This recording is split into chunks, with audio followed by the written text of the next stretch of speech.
다 같이 우리 성경을 들고 일어서시기 바랍니다. 봉독해드릴 하나님의 말씀은 에베소서 5장 18절 말씀, 에베소서 5장 18절 말씀 제가 봉독해드리겠습니다. 이것은 하나님의 말씀입니다. 술 취하지 말라. 이는 방탕한 것이니 오직 성령으로 충만함을 받으라. 사도행전 2장을 또 보겠습니다. 연결해서 사도행전 우리 2장 1절에서 4절 말씀까지를 제가 봉독해 드리겠습니다. 이것은 하나님의 말씀입니다. 오순절 날이 이미 이르매 그들이 다 같이 한 곳에 모였더니 호련히 하늘로부터 급하고 강한 바람 같은 소리가 있어 그들이 앉은 온 집에 가득하며 마치 불의 혀처럼 갈라지는 것들이 그들에게 보여 각 사람 위에 하나씩 임하여 있더니 그들이 다 성령의 충만함을 받고 성령이 말하게 하심을 따라 다른 언어들로 말하기를 시작하니라. 아멘. 네, 앉으시기 바랍니다. 에베소서 5장 15절 이후의 문장은 그 15절에서 21절로 이루어졌다라고 제가 지난주에 여러분들에게 말씀을 드렸습니다. 이 15절에서 21절은 크게 이제 그 두 부분으로 이제 이렇게 구성이 되어져 있다고 제가 말씀을 드렸습니다. 15절에서 17절 한 문장, 그다음에 18절에서 21절까지가 또 한 문장으로 이제 두 부분으로 구분이 되어졌다라고 말씀을 드렸고요. 이 본단락 15절에서 21절의 화제는 지혜로운 삶과 성령에 의한 충만한 삶을 살아가야 한다라고 하는 것이 사실은 15절에서 21절에서 교훈하고 있는 그러한 중요한 내용입니다. 그래서 15절을 보면은 제가 지난주에 설교할 때 개역 개정은 접속사 그런즉이라고 이렇게 시작이 되잖아요, 그죠? 그런즉이라고 하는 이 단어는 헬라어로는요 운이라고 하는 단어예요. 운이라고 하는 단어거든요. 이게 운이라고 하는 단어인데 요 접속사가 이제 그러면 혹은 그러므로라고도 번역이 되는 단어입니다. 제가 에베소서를 지금 주에 설교를 하면서 접속어에 대한 부분을 제가 상당히 많이 강조하지요. 그것은 헬라어 사본에서 우리말로 번역하는 과정에서 원래 사본에는 접속어들이 다 이렇게 기록이 되어져 있는데 그 헬라어 사본을 우리말로 번역하는 과정에서 제가 생각한 추측은 한 반 정도, 반 이상은 사실은 우리말은 접속어를 번역하지 않았습니다. 그래서 에베소서를 쭉 보면서 그 부분들을 제가 다 여러분들에게 대라고 하는 전치사라든가 가르, 그다음에 운이라고 하는 이러한 접속사들이 많이 나오잖아요, 그죠? 그런 것들을 거의 다가 생략을 해놨기 때문에 우리가 문장을 읽을 때 접속어라고 하는 말은 앞에 있는 문장과 연결을 시켜서 읽으라고 하는 말이거든요. 그래서 이제 성경을 볼 때는 그러한 이제 접속어에 대한 부분들을 원문에 있기 때문에 잘 기억하면서 읽어야 됩니다. 그래서 이제 15절에 들어와서 그런즉이라고 우리말은 이제 번역을 했습니다. 그런데 이게 이제 그러므로 그러면으로도 번역이 되는데 그렇다면 접속어가 나올 때에는 앞문장하고 연결이 되어지니까 혹시 앞문장과 어떠한 상관관계가 있을까라고 하는 우리 기대를 가지고 우리가 문장을 봐야 되죠. 그러면 이제 대체적으로 그런즉 너희가 어떻게 할지를 하면서 15절에 말씀을 했는데 어떻게 보면은 이제 5장 8절에서 14절에 있는 이 내용에 대한 결론적인 부분으로 이 본문을 읽을 수도 있습니다. 그러면이라고 하는 이 그런즉이라고 하는 이 어감이 우리에게 그렇게 들리거든요. 그런데 지난주에도 말씀을 드린 대로 15절에서 21절의 내용을 여러분 읽어보면 5절과 8절에서 14절에 나오는 그 내용이 결론적으로 해당되는 내용이 아니라 15절부터는 새로운 문맥, 새로운 내용 도입이 되는 그 부분을 알리는 역할을 합니다. 그래서 이제 뭐 그러므로 혹은 그러면 이제 이렇게 이제 이 접속어를 우리가 생각하면서 15절부터는 우리가 이제 그렇게 생각을 하면 됩니다. 지난주 오전 예배 시간에는 제가 첫 번째 단락의 내용인 15절에서 17절의 말씀에 대해서 제가 말씀을 드렸죠. 간략하게 말씀을 드리면 15절에서 17절 말씀은 이런 말씀입니다. 에베소 교회 성도들에게 사도 바울이 부정과 긍정을 대조하면서 세 가지의 메시지를 전했다 그랬죠. 이렇게 하지 말고 이렇게 하라.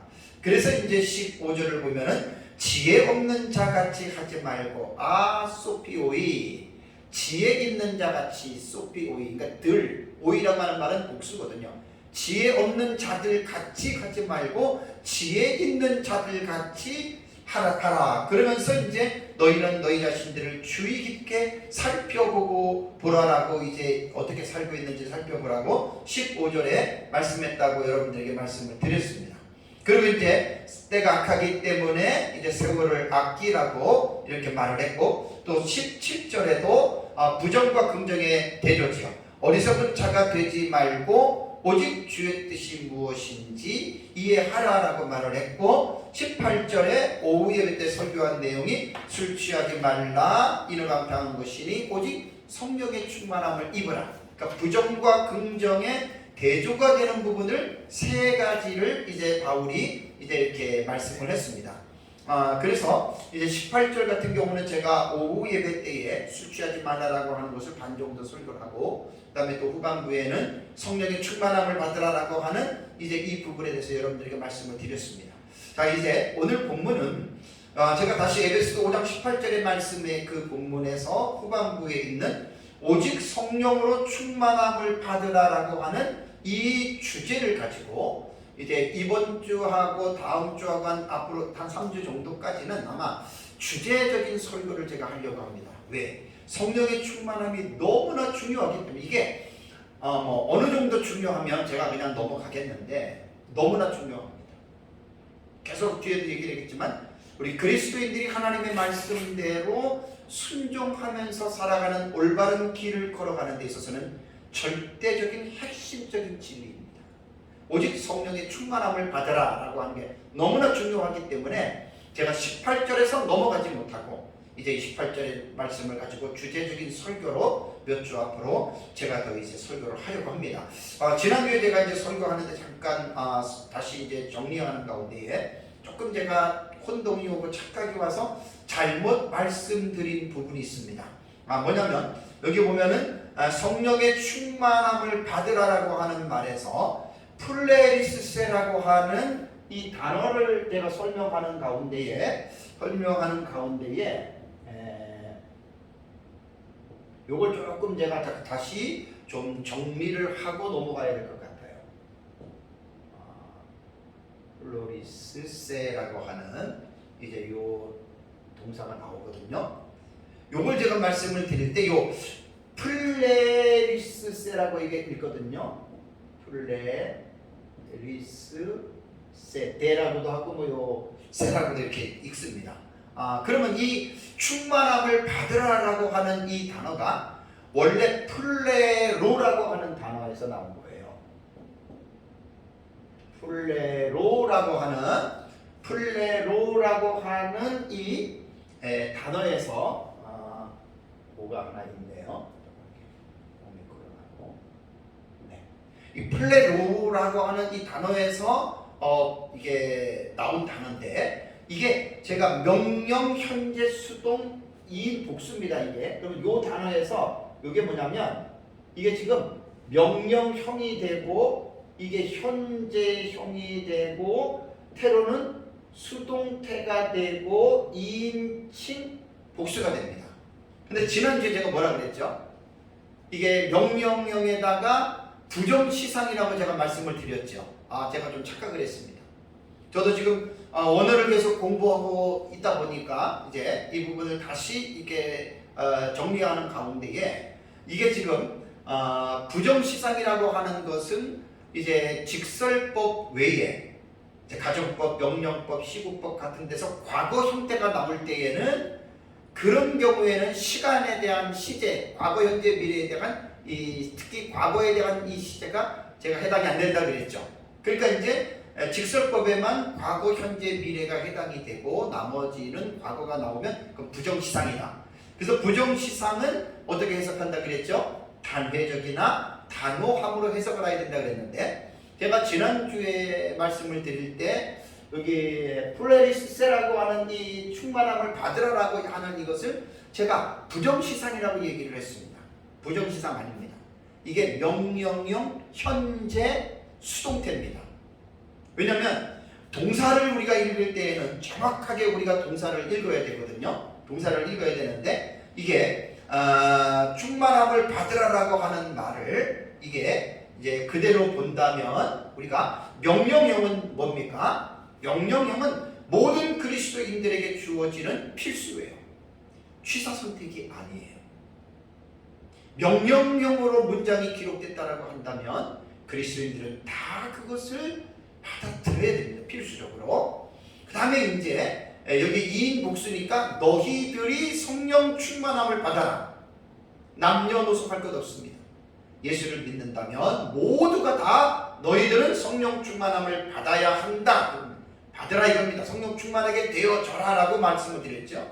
그리고 이것이 시제가 뭐라 그랬죠? 현재형이에요. 현재형. 단호한 것보다 현재형이기 때문에 현재형은 뭐냐면 계속적 용법이죠. 분사형, 분사도 그렇고 분사도. 그러니까 오직 성령 충만하게 되어져라. 충만함을 받으라라고 하는 말은 현재형이기 때문에 계속적으로 성령으로 충만하게 되라는 말입니다. 아침에도 낮에도 밤에도 내일도 모레도 늘 우리는 항상 성령으로 이게 현재형이고 수동태가 중요한 거예요.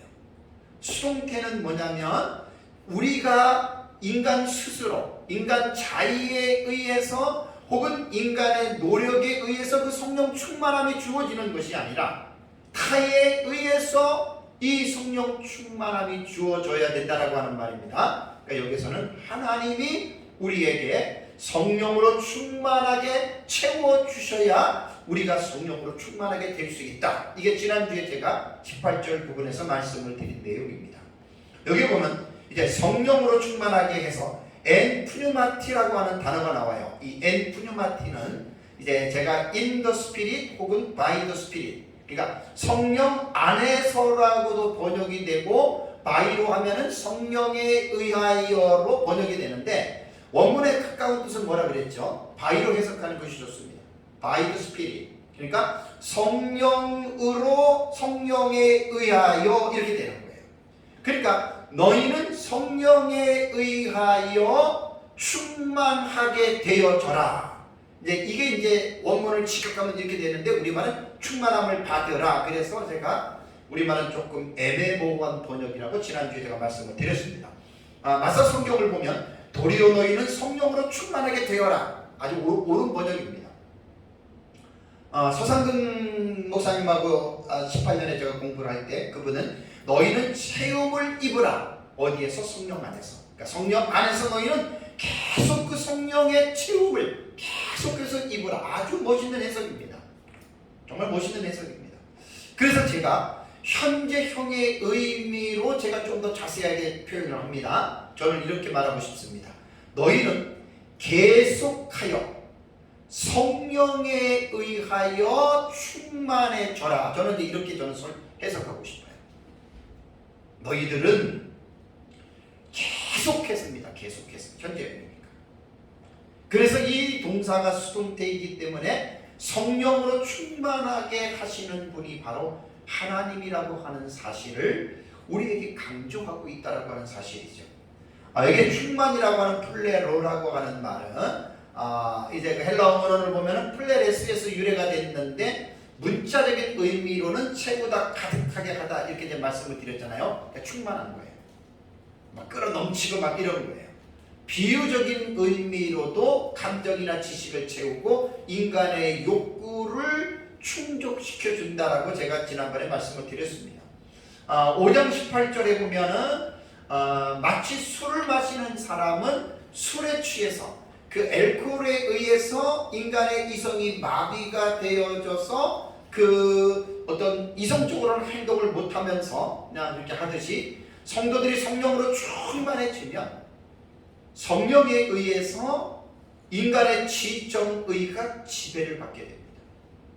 그래서 성령이 충만하게 되면 그 사람의 지성과 감성과 의지를 성령이 지배하고 다스리고 거기에서 이제 성령 충만한 삶을 살아간다라고 하는 말은 성도가 그 성령의 뜻에 순종하면 그야말로 하나님이 기뻐하시는 그런 삶을 이제 살아가고 간다라고 하는 것을 여러분 기억을 해야 됩니다. 지난주에 제가 말씀드린 거 마지막으로 이런 말씀을 드렸습니다. 성령의 충만은 한 번 받는 것으로 끝나는 게 아닙니다. 계속해서입니다. 지속적으로 성령 충만을 받아야 됩니다. 자, 우리가 밥을 먹을 때 어떤 뷔페집에 가가지고 막 배 터질 정도로 그냥 엄청나게 막 몇 끼를 먹을 양을 먹었다고 해서 우리가 밥을 며칠 안 먹습니까? 아니죠. 배부르게 먹어도 시간이 지나면 소화가 되잖아요. 우리가 성령의 충만함을 경험하면 그 한 번의 경험이 영원토록 가는 게 아니라 계속해서 이 성령의 충만함을 여러분 우리는 계속해서 경험을 해야 된다라고 하는 말입니다. 그래서 에베소서 4장 이후에 제가 여러분들에게 주의 설교할 때 뭐를 강조했죠? 에베소서 4장 이후에 보면은 그 나오는 교훈 가운데에 이제 우리 그 그리스도인들에게 이렇게 살아라, 이렇게 하지 말고 이렇게 살아라라고 하는 윤리적인 어떤 그 지침들을 상당히 많이 교훈하고 있지요. 그럼 그렇게 살아갈 수 있는 그 원동력은 어디서 나오느냐?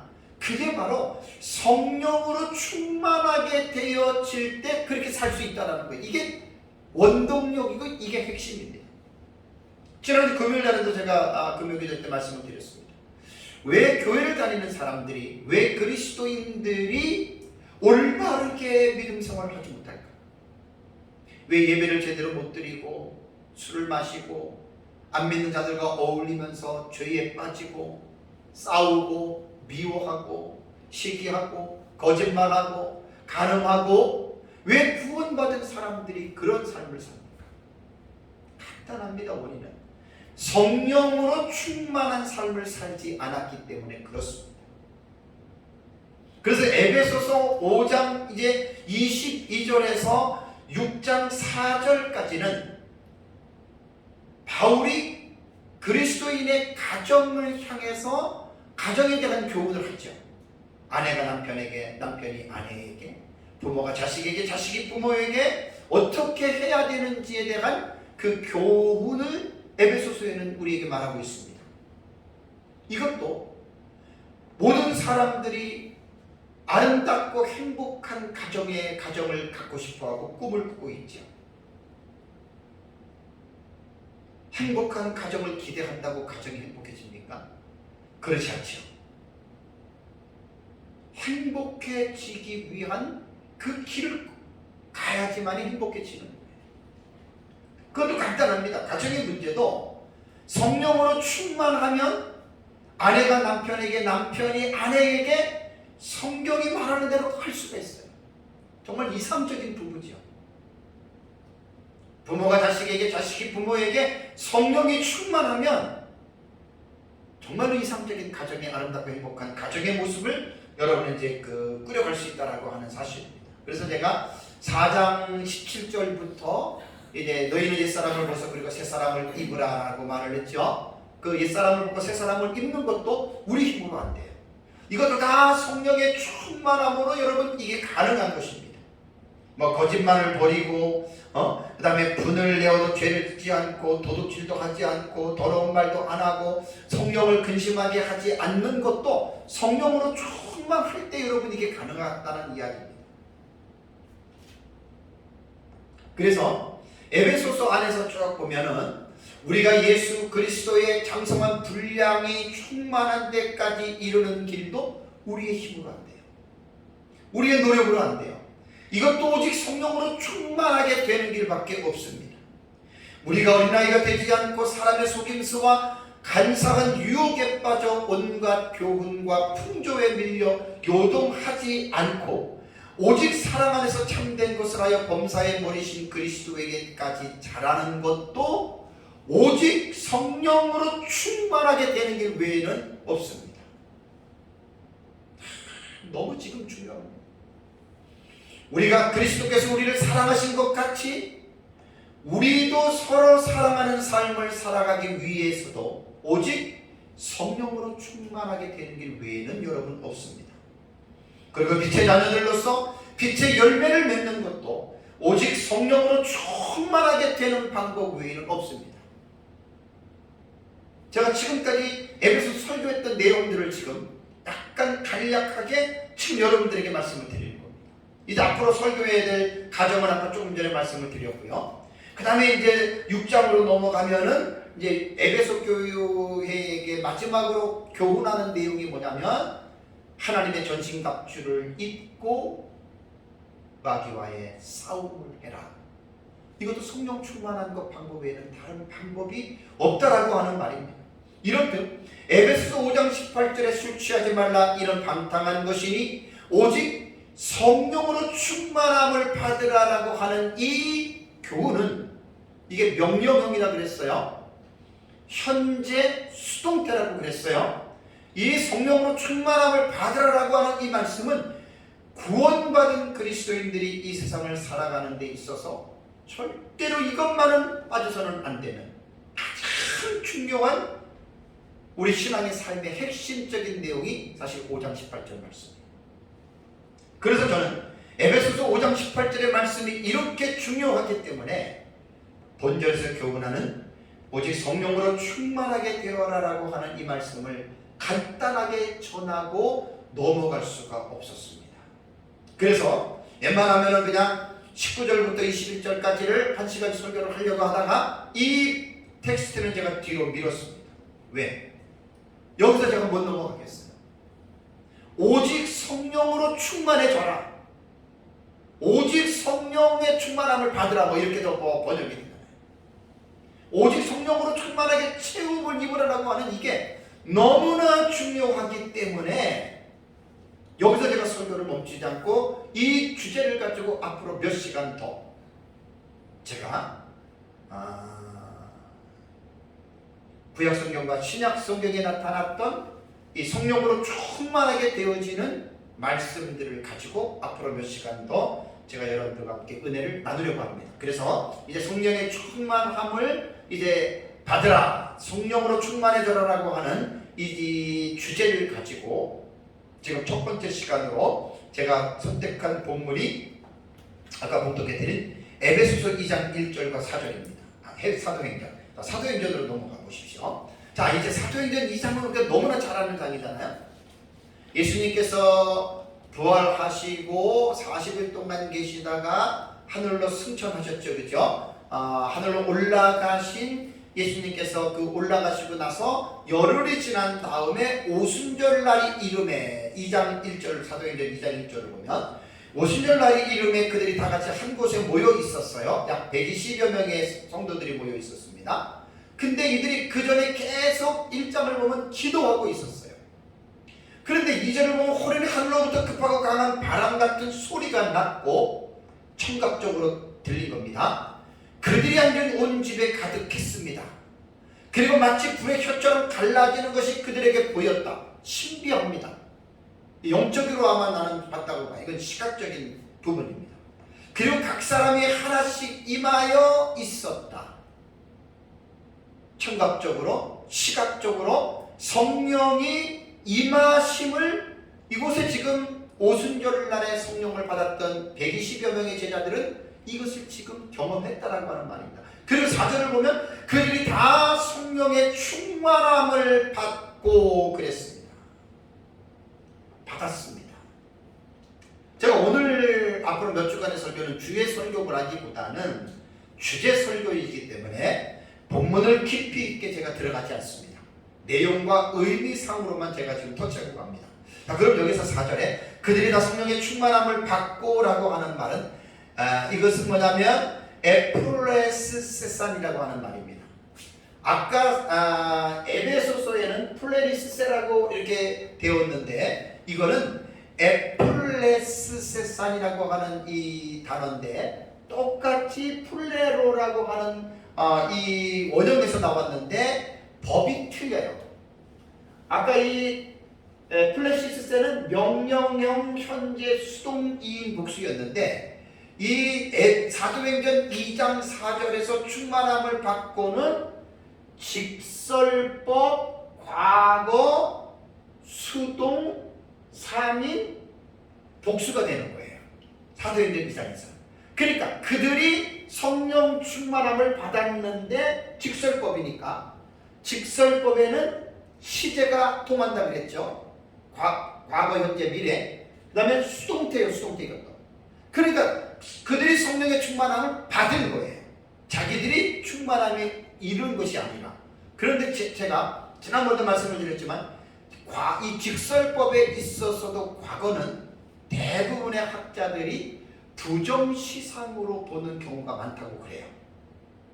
어차피 뭐 과거로 해석해도 이들이 과거에 기록할 때 이미 받았는데 이것을 부정시상으로 본다면 단회적이냐 단호함이냐라고 우리가 이 부분을 우리가 해석할 수가 있습니다. 우리는 이 부분은 단회적으로 봐도 되고 단호함으로 봐도 되는데 단회적으로 보는 것이 옳습니다. 에플레스세사는 여기에서 애가 접도가 하나 붙어요. 애가 붙고 그다음에 요 뒤에가 뭐가 붙냐면 세산이라고 하는 것이 붙어요. 세산. 이게 세산. 이렇게 붙습니다. 똑같은 플레로인데 이게 법과 시상태에 따라서 그 안에 이제 접두어 중간에 정미어가 이제 헬라어는 변화가 되죠. 그래서 여기서 이제 충만하다라고 하는 말은 보세요. 120여 명이 지금 계속 기도했어요. 근데 오늘 갑자기 하늘로부터 급하고 강물 같은 소리와 또 불의 혀가 임하는 것을 보았다. 그게 바로 성령이 그들에게 임한 것이고 그것이 바로 충만하게 그들에게 임했다라고 하는 말입니다. 여기에서 그들의 지성과 감성과 의지가 하나님의 성령에 의해서 붙잡혀서 이제 이들이 행동을 하는데 4절을 보니까 이제 다른 언어들로 말하기를 시작한다. 방언입니다. 제가 좀 시간이 오늘 이 본문에 관한 내용이 아니기 때문에 제가 주제 설교라고 했습니다. 이 방언이라고 하는 건 결론적으로 말하면 지금 우리가 말하는 해가지고 뭐 개인이 신비한 말 그런 방언이 아닙니다. 왜 그러냐면 8절과 9절과 10절과 11절과 쭉 이렇게 보세요. 2장 8절, 9절, 11절을 보면 이들이 말한 방언은 외국어입니다.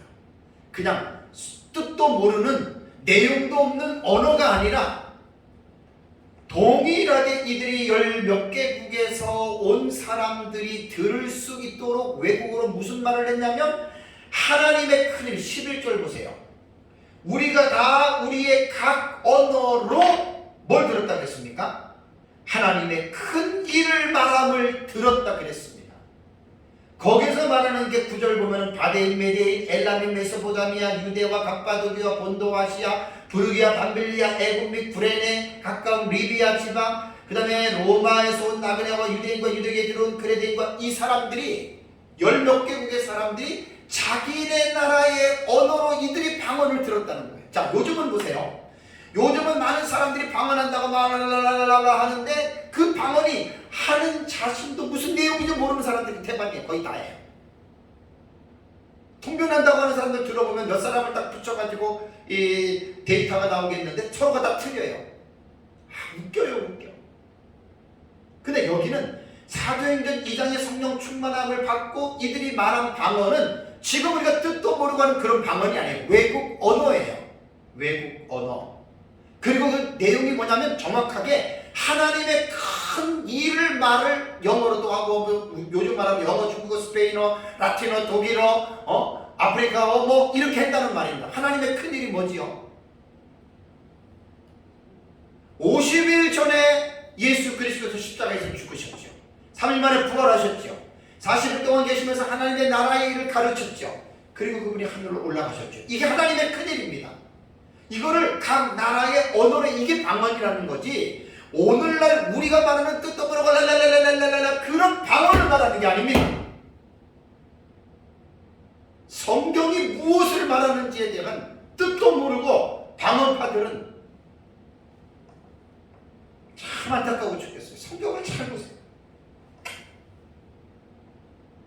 우리가 다 우리의 각 언어로 하나님의 큰 일을 말함을 듣는 동안 통역도 안 해주는데 어떻게 그 사람들이 듣겠습니까? 그러니까 지금 말하는 방언 아니란 말이에요. 저는 방언을 권장하지 않습니다. 권장하지 않습니다. 맨정신에 내가 알아듣고 이해할 수 있는 우리 언어로 기도하세요. 여기서 보면 오순절 날이 이르매라고 하는 말은 오순절이 되어져 가는 날이라고 그런 뜻이잖아요. 자, 한 곳에 모였다. 왜 모였죠? 이들이 그냥 모인 게 아니라 하늘로 올라가시기 전에 예수 그리스도께서 그들에게 당부한 말입니다. 그리고 약속을 하셨습니다. 자, 사도행전 1장 3절과 5절을 볼까요? 사도행전 1장 3절과 5절을 보면 그가 고난받으신 후에 또한 그들에게 확실한 많은 증거로 친히 살아계심을 나타내사 40일 동안 그들에게 보이시며 하나님 나라의 일을 말씀하시니라. 예수님이 세상에 오셔서 공생의 사역을 통해서 하신 말은 하나님의 나라의 일을 말씀하신 것이지 세상 나라의 일을 말씀하신 것이 아닙니다. 성경은 철저하게 모든 것이 세상 나라의 일을 말하기 위해서 기록된 것이 아니라 하나님 나라의 일에 관한 내용을 말한 것이 성경의 내용입니다. 그래서 4절을 보면 사도와 함께 모이사 그들에게 분부하여 이르시되 예루살렘을 떠나지 말고 내게서 들은 바 아버지께서 약속하신 것을 기다리라. 뭘 기다려요? 5절에 요한은 물로 세례를 베풀었으나 너희는 몇 날이 못되어 성령으로 세례를 받으리라 하셨느니라. 그러니까 너희들은 성령의 세례를 받아야 된다. 그래서 예수님께서 제자들에게 약속을 하고 너희들은 기다리라 이렇게 하고 예루살렘 떠나지 말라 그런 거예요. 근데 고린도전서 15장을 보면 예수님께서 하늘로 올라가실 때 500여 명의 형제들이 있었다 그랬습니다. 목격했습니다. 그들이 예수님으로부터 그 말을 들었습니다. 근데 사도행전 1장 15절을 보면은 기도하는 무리에 있는 사람들은 120여 명밖에 안 됐습니다. 380명은 예수님의 약속에 마치를 신뢰하지 않고 그들은 자기네 집으로 간 사람입니다. 사실 쉽지 않죠.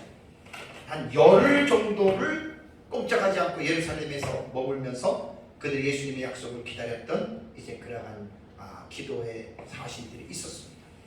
오순절에 임한 이 사건은 해석을 잘해야 됩니다. 신학적 해석이 좀 차이가 있습니다. 지난주에도 제가 말씀을 드렸는데 두 가지의 해석이 있습니다. 오순절 계통에서는 오순절 날의 사도행전에 나타난 이 성령의 충만함이 임하심이 지금도 동일하게 이 오순절의 성령의 이 임하신 충만이 지금도 계속해서 나타난다. 이게 오순절 계통에서 해석하는 방식이고 우리 개혁신학, 개혁주의 신학 입장에서는 우리는 그렇게 보지 않습니다. 여기 사도행전 2장에 오순절 날의 성령이 충만하게 임한 사건은 우리는 단회적이다. 한 번으로 끝난 겁니다. 다시는 오순절 날에 임했던 이런 성령의 역사는 없다라는 것입니다. 자, 여러분 어떤 해석이 맞을까요? 당연히 저는 후자를 지금 말하는 겁니다. 자, 오해하지 않기 위해서 이렇게 말씀을 드립니다. 그러면 성령이 단회적으로 그쳤기 때문에 이제는 성령이 사람들에게 세례를 주는 일이 없지 않느냐? 아닙니다. 있습니다. 오순절날에 나타났던 이 사건 자체는 단회적으로 끝났을 뿐이지 오순절 날에 임한 성령은 그때부터 지금까지, 아니 세상 끝날까지 이 오순절에 임한 성령은 계속해서 지금 활동하고 계십니다. 언제 어느 때나 어느 곳에서나 예수를 믿으면 그것은 성령이 그 사람에게 성령 세례를 주고 그 사람을 거듭나게 하고 그것이 지금도 계속해서 진행하고 있다라고 하는 사실입니다. 그래서 우리는 개혁주의의 성령 세례와 개혁주의 성령론은 오순절 날에 임한 이 성령에 대해서는 우리는 단회적인 사건으로 이러한 것은 이제는 없어요. 그러나 성령은 그때부터 계속해서 활동하시고 역사하십니다. 이렇게 보는 것이 가장 여러분 건전한 해석이 됩니다. 이거 가지고 네가 만드니 내가 만드니 싸울 필요는 없어요. 그냥 자기가 믿는 대로 그렇게 가면 되고, 우리가 보는 것은 이제 그렇다는 이야기입니다. 자, 그렇다면 제가 오늘 말씀드리고 싶은 것은 뭐냐면, 오순절에 성령이 임해서 막 얘들이 막 불의 여같이 나타나고 막 기적을 체험하고 막 방언하고 이런데 내가 초점을 맞추려는 게 아니에요. 아주 하나의 어떤 사건밖에 안 돼요. 제가 지금 여러분들에게 말씀을 드리려고 하는 말은 뭐냐면, 이제 이 사건에만 관심을 갖지 말고 오순절에 임한 성령의 충만함을 받은 이후에 이 사건이 주는 의미와 이 영향력을 생각을 반드시 해봐야 됩니다. 그렇다면 이제 사도행전 2장에서 성령의 충만함을 받은 제자들이 그 이유를 한번 봐야 되거든요. 자, 제자들이 어떻게 이 성령 충만을 받고 이들이 살았는지에 대해서 한번 볼까요? 자, 사도행전 2장을 한번 빨리 가보세요. 자, 사도행전 2장 43절을 보면은 사람마다 두려워하는데 사도들로 말미암아 기사와 표적이 많이 나타나니, 자, 뭐죠? 오순절 날에 성령의 충만함을 받은 성령 세례를 받았던 사도들을 통해서 기적과 표적이 막 나타나기 시작합니다. 자, 지난주에 제가 말씀드렸죠. 성령의 외적인 은사입니다. 제가 지난주 오후 예배 때 마지막 결론을 어떻게 내렸어요? 성령의 충만함은 한 부분만을 말하거나 한 부분만을 강조하면 안 된다 그랬죠. 오순절 계통에서는 대체적으로 은사 쪽을 되게 많이 강조합니다. 성령의 충만 그러면. 그러니까 막 이제 병 고치고 가르치고 하는 막 기적과 표적과 막 이러한 치유나 이런 쪽의 성령 충만을 강조하는 반면에 장로교 계통에서는 내적인 성령의 역사, 곧 성화, 인격적인 변화. 그게 이제 장로교 쪽에서는 이 부분을 많이 강조합니다. 자, 어느 것이 옳습니까? 어느 하나가 옳은 게 아니라 다 옳다는 이야기입니다. 그래서 제가 지난주 오후 예배 때의 마지막 그 부분에서 한쪽만 주장하거나 한쪽만 말하지 말고 자기에게 부족한 부분이 있다면 부족한 부분을 채우라는 말입니다. 외적인 은사만 성령 충만으로 강조했던 사람들은 내적인 성령의 열매 맺는 인격의 변화 쪽으로 좀 다가가야 되고, 내적인 인격의 변화인 성화 쪽만 얘기하는 사람들은 왜 성령의 외적인 은사가 필요 없습니까? 우리가 봉사하고 섬기고 우리가 기도하고 여러 가지 가르치고 하는 이 모든 것들이 다 외적인 은사에서 나타나는 거예요. 이러한 외적인 은사가 없이 어떻게, 이러한 충만함 없이 어떻게 우리가 여러분 하나님을 섬길 수가 있겠습니까? 그러니까 성령의 외적인 은사를 받지 못하는 사람들은 충만한 삶이나 막 열정적인 삶을 못 살아가는 거에 뜨거움이 없는 거예요. 그래서 그런 외적인 은사도 추구해야 되고, 또 성령 외적인 은사는 충만한데 내면의 인격이 변화가 없어. 말도 거칠고 행동도 교만하고. 여러분 그런 사람들이 있습니다. 양쪽 다 있습니다. 다음에 사도들로 말미암아 기사와 표적이 나타났어요. 이게 이제 변화가 된 겁니다. 44절과 45절 보세요. 믿는 사람이 다 함께 있어 모든 물건을 서로 통용하고 또 재산과 소유를 팔아 각 사람의 필요를 따라 나눠주며. 자, 성도들이 어떻게 변화가 됐어요? 성령으로 세례를 받기 전에는 그냥 자기들 나름대로 살았는데 오순절에 성령 충만한 세례를 받고 나니까 어떻게 돼요? 자기들의 집에 있는 물건들을 가지고 예배당으로 옵니다. 공동체로 옵니다. 그래서 내 것을 가지고 다른 사람에게 주기 시작합니다. 더 나아가서 45절에는 재산과 소유를 팝니다. 땅도 팔고 집도 팔고 금은 패물도 팔아서 왜 파느냐? 각 사람의 필요를 따라 나눠주는 거예요. 이게 구제입니다. 요즘에 아마 교회에서 설교자가 성도들에게 여러분들 재산을 팔아갖고 교회로 구제헌금을 하십시오. 우리 주변에 가난한 사람들이 많으니까 그것으로 구제해야 되겠습니다. 그렇다면 성도들이 어떤 반응이 나타날 것 같습니까? 와, 우리 목사님 또 헌금 강조하네. 뭐 우리 보러 재산을 팔라고? 목사가 돈에 욕심이 많으니 이 교회는 헌금을 강조한다더니 그런 사람들 많을 겁니다. 제가 지금 여러분들에게 그런 걸 하라는 말이 아닙니다. 뭐 목사가 성도들한테 여러분 재산 팔아서 헌금하시오 그런다고 팔아서 할 사람들은 거의 없습니다. 그러니까 말할 필요가 없습니다. 그거는 그냥 저는 역사 세계 속에서 존재했던 초대교회 성도들의 삶을 지금 성경을 여러분들에게 지금 해석해 주는 겁니다.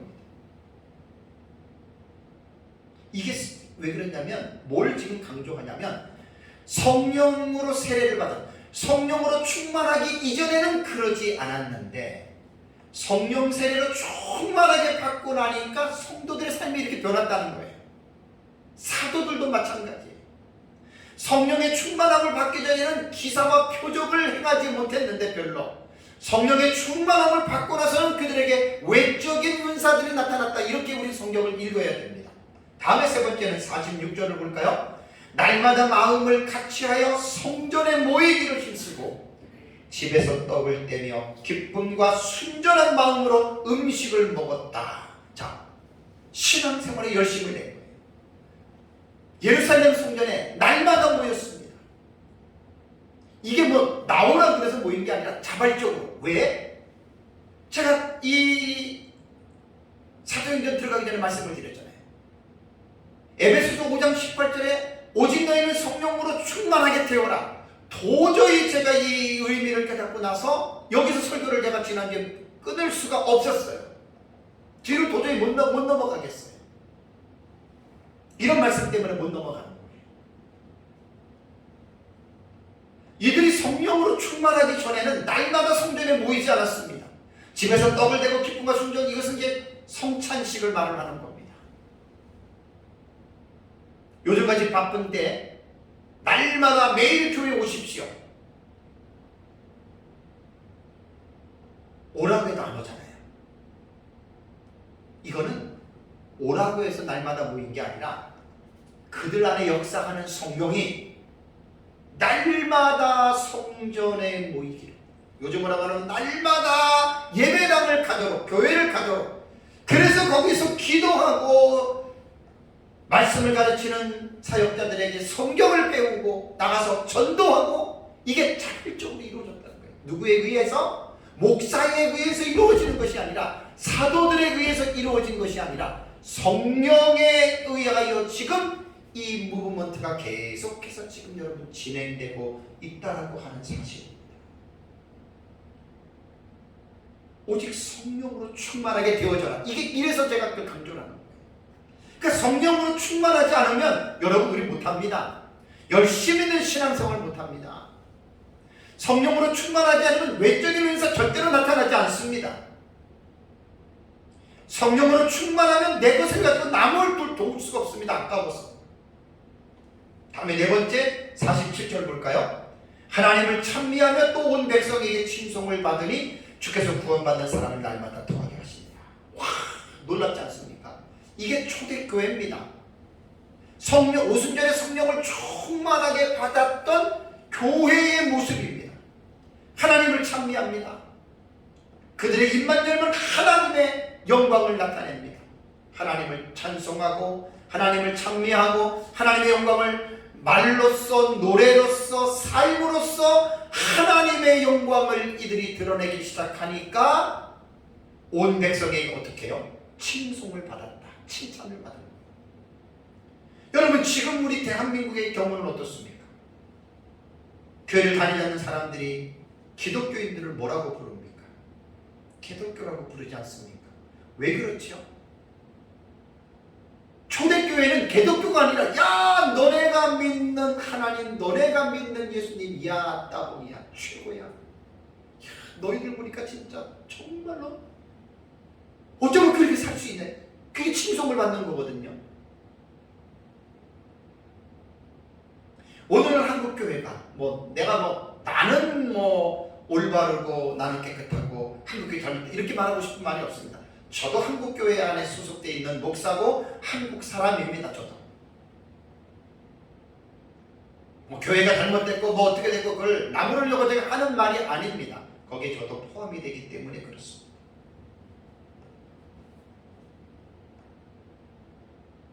하나님을 찬미하며 온 백성에게 칭송을 받는다. 여러분 이게 교회가 되어야 돼요. 목사나 성도나 우리들이 성령으로 충만함을 받아서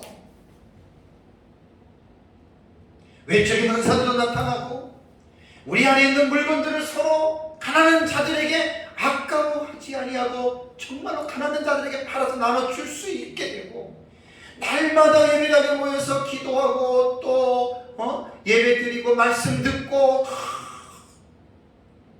그리고 그냥 하나님 입만 열면 하나님 자랑하고 예수님 자랑하고 그렇게 된다면 우리 주변에 있는 사람들이 우리로 성령 충만한 우리로 말미암아 하나님께 영광을 돌리고 우리를 칭찬하실 것입니다. 자, 결과가 어떻게 됩니까? 47절에 주께서 구원받는 사람을 날마다 더하게 하시니라. 교회의 부흥은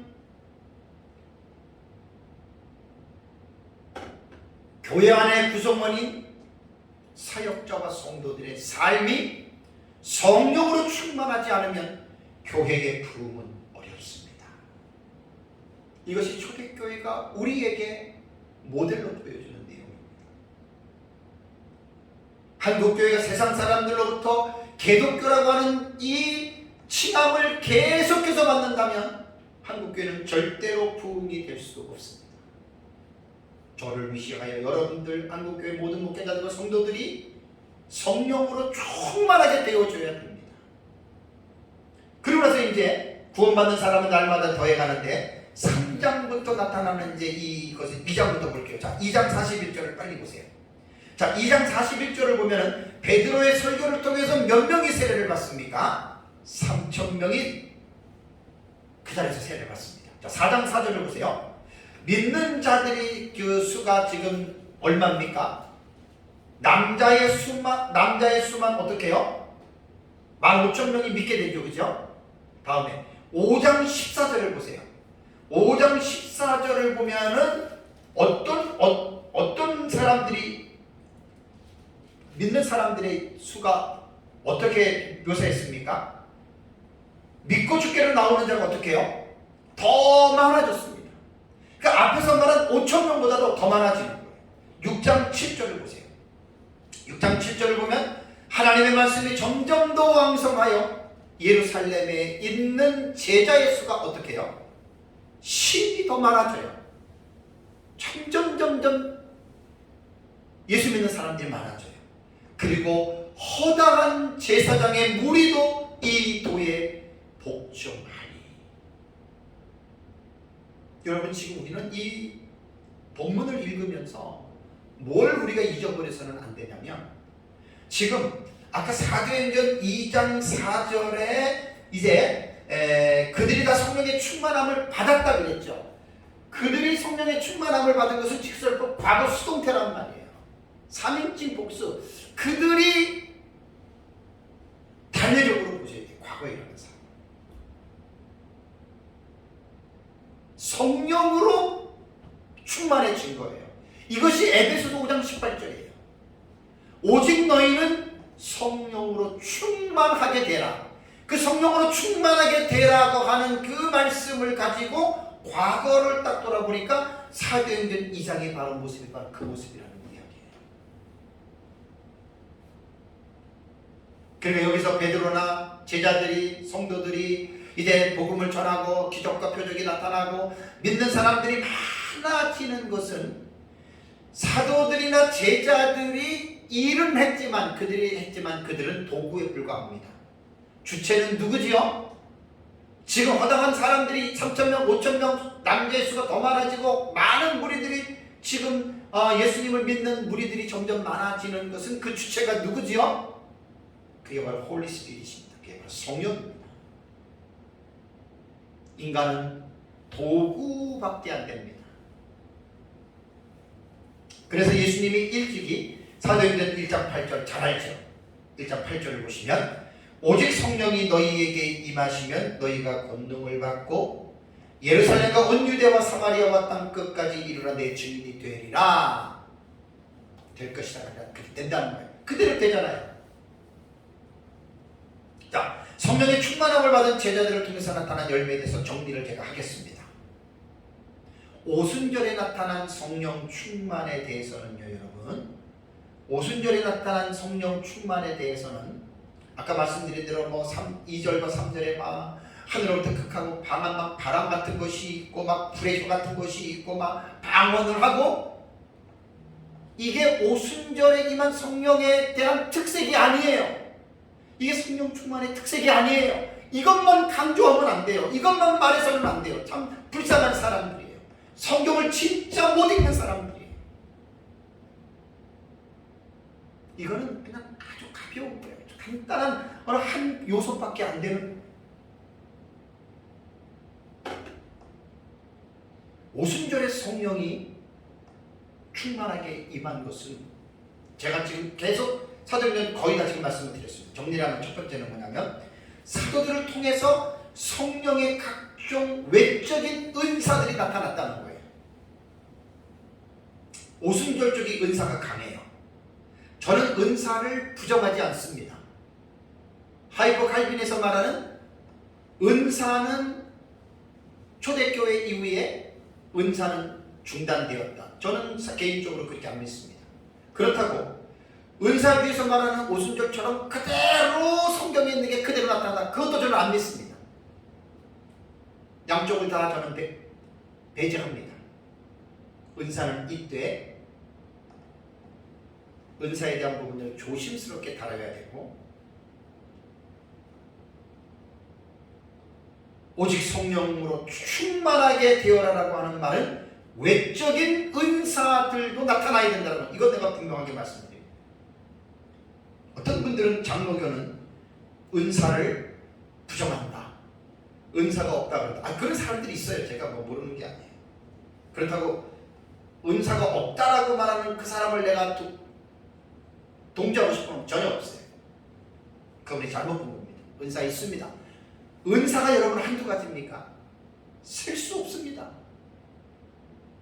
왜 은사가, 외적인 은사가 왜 없습니까? 있어야죠.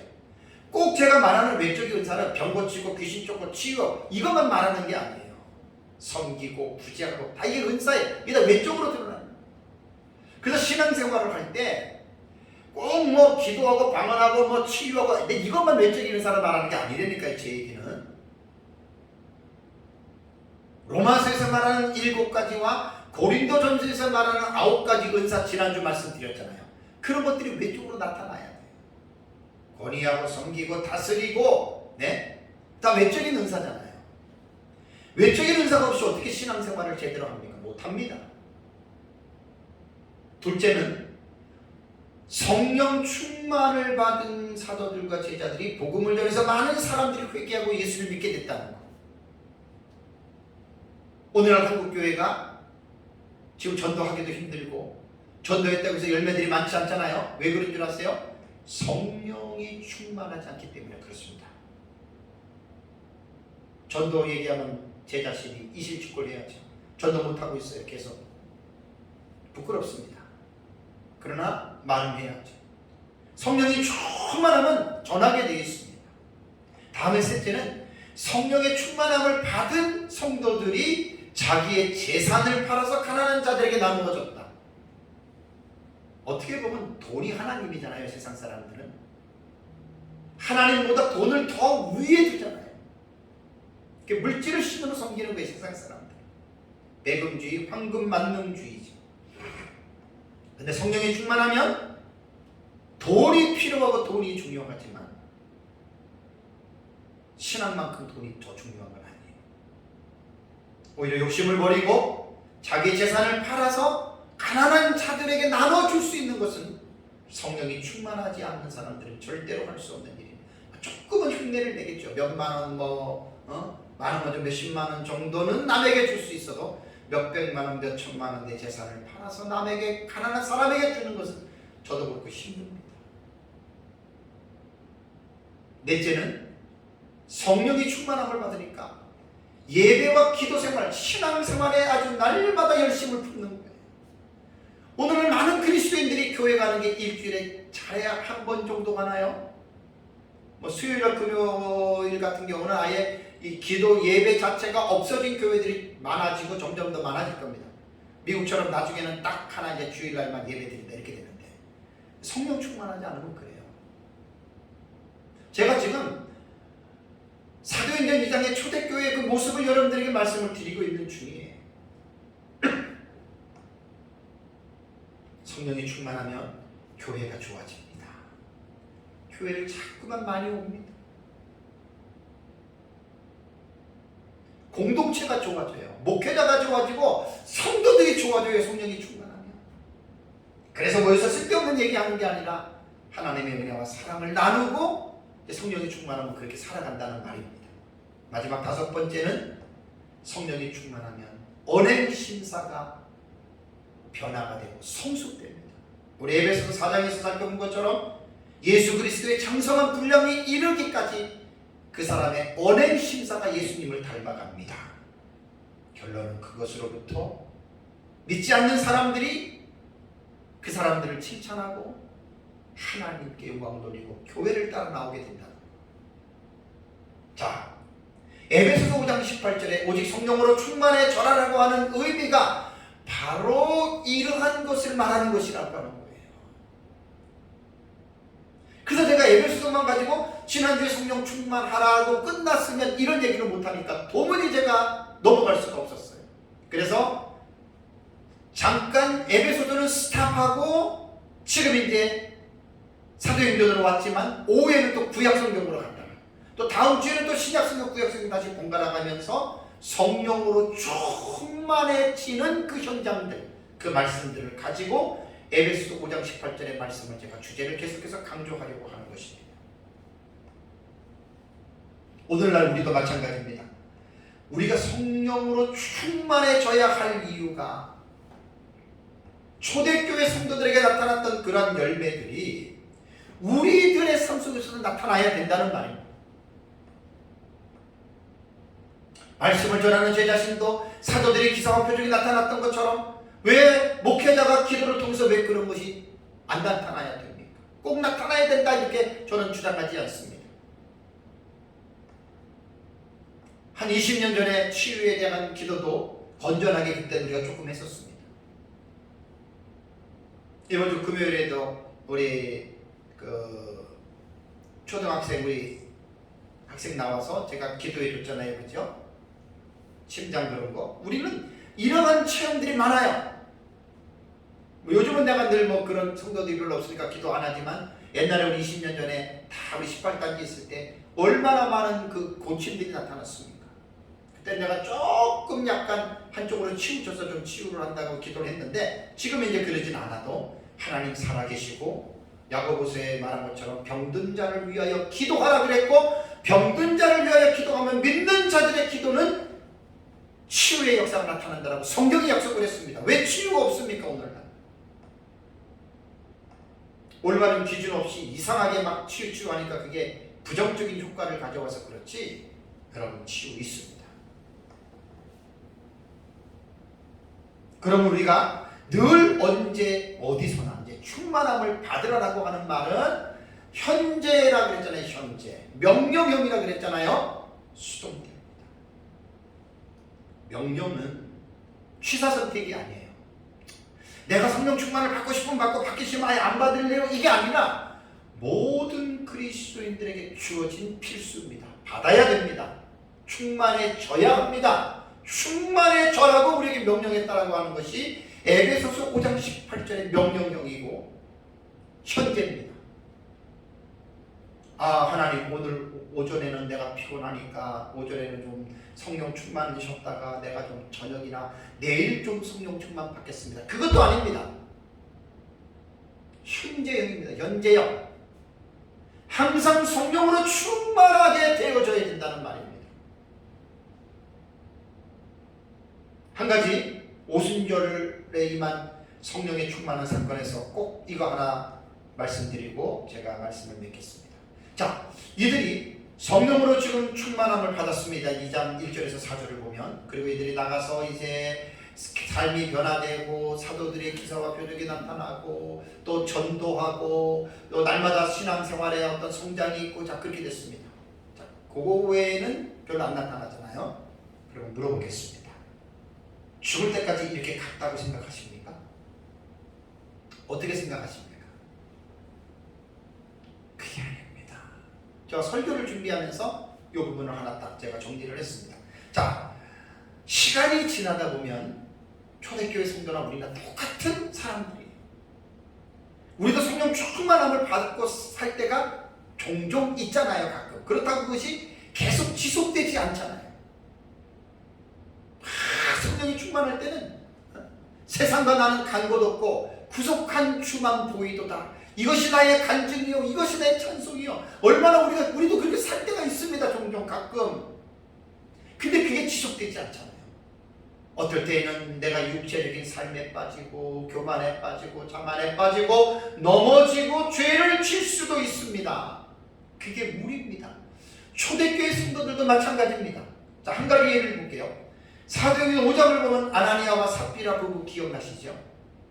아나니아와 삽비라 부부가 자신들의 땅을 판 후에 그 돈을 구제헌금으로 드렸는데 베드로가 딱 그 아나니아를 불러가지고 어찌하여 너희 부부들이 속여서 하나님을 거짓말하느냐? 그래서 아나니아와 삽비라 그 자리에서 죽었잖아요.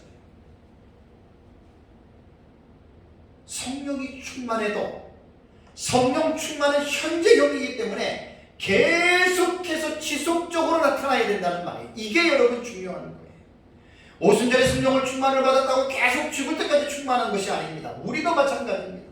오늘 성령이 충만했다고 내일도 충만한 것이 아니라 오늘 충만해도 내일 충만이 사라질 수도 있기 때문에 오늘의 충만을 내일로 이어가기 위해서는 우리는 오늘 들었던 말씀을 명심해야 되고 오직 성령의 충만하게 되라라고 하는 이 말씀의 의미에서 우리가 중요한 것은 뭐냐면 성령으로 충만케 하시는 그 하나님에게 대하여 우리가 구해야 된다라고 하는 것을 꼭 여러분 기억해야 돼요.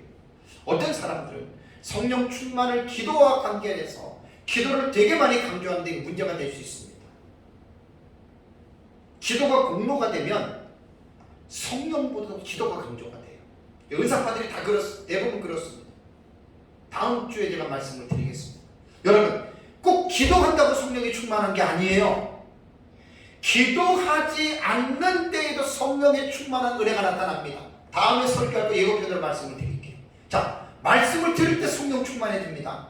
찬송을 부를 때 성령 충만해집니다. 성경을 볼 때에도 성령 충만해질 때 있습니다. 말씀을 묵상할 때에도 성령 충만할 때가 있고 심지어는 태아가 모태에서도 성령 충만을 받을 경우도 있습니다. 예외기는.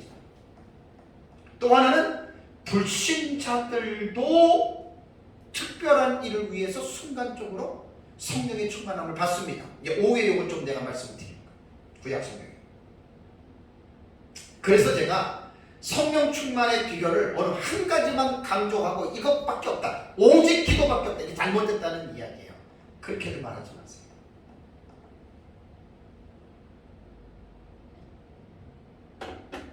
기도파들, 기도 만능주의자들이 항상 그렇게 얘기를 합니다. 틀린 말입니다. 누가복음 11장 13절을 보면 너희가 악할지라도 좋은 것을 자식에게 줄 줄 알거든 하물며 너희 하늘 아버지께서 구하는 자에게 성령을 주시지 않겠느냐. 소망을 가지십시오. 이 하나님의 언약입니다. 성령 충만을 구하십시오. 예수님이 구하는 자에게 성령을 주시겠다고 약속을 했기 때문에 다시 에베소 5장 18절로 들어오면 오직 성령의 충만함을 받으라. 플레리스세 명령 현재 수동 2인칭 복수 너희들이 성령으로 충만하게 되어져라. 항상입니다. 현재형 하나님이 줄 수 있는 수동태입니다. 그래서 우리는 하나님 앞에 성령의 충만한 은혜를 여러분들이 사모하면서 그렇게 살아가시기를 주님의 이름으로 축복합니다. 다 같이 기도하겠습니다. 늘 성령 충만을 사모하면서 여러분들이 기도하셔야 됩니다.